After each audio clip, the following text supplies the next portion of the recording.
What I do know, what I really do know, is because coming from the state I come from, of West Virginia, truly a gun culture state, truly a state that will protect and defend the Second Amendment as much as any state in the nation, that law-abiding gun owners, when you give them the facts, they'll make the right decision.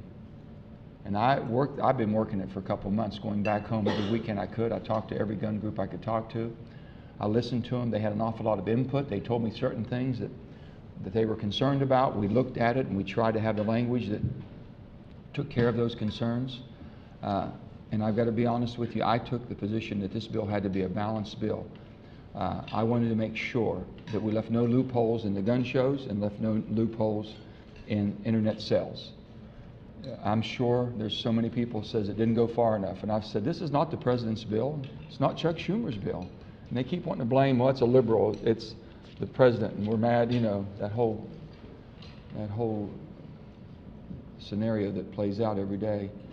And they were able to move to the middle, which I give them a lot of credit for. I mean, my goodness, I'm sure it's not the bill that they would have wanted.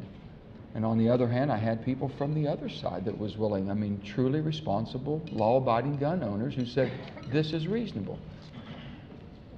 And I said this from the NRA. I could have accepted their position saying, listen, we tried background checks. It didn't work as well as it should have. Well, it did work, but it didn't work as well as it should have and could have, and they were right. And I said, fine, I took your information, I took your input, and if you look in the bill, we put money to fix it, and we put penalties to make sure that the states do it. So it was an unfunded mandate. And if they would have just said, listen, we're still going to oppose this because we think it's government overreaching. If they'd have taken that position, I said, well, I disagree with you.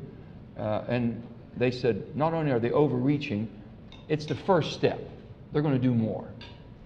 And I said, well, I can't stop people from doing more. I can only tell you that what we've done is right. And you know it's right. And I wish you would be factual with your information you're putting out, so let people make the decision on their own. So I've been imploring everybody to read the bill.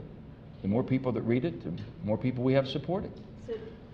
Senator, the NRA said yesterday that the bill would have criminalized certain private transfers of firearms between honest citizens, requiring lifelong friends, neighbors, and some family members to get federal government permission to exercise a fundamental right. The president called that willful lying. Do you agree with him? Let me tell you where they're coming. They're hanging on one thread, one little thread, and that's internet sales. Now, if you have a loving relationship with your family member and your best friend, and you've got to sell your gun on the internet, you better check that relationship. That's how far, you see how much crap that is? That's how far they went with that.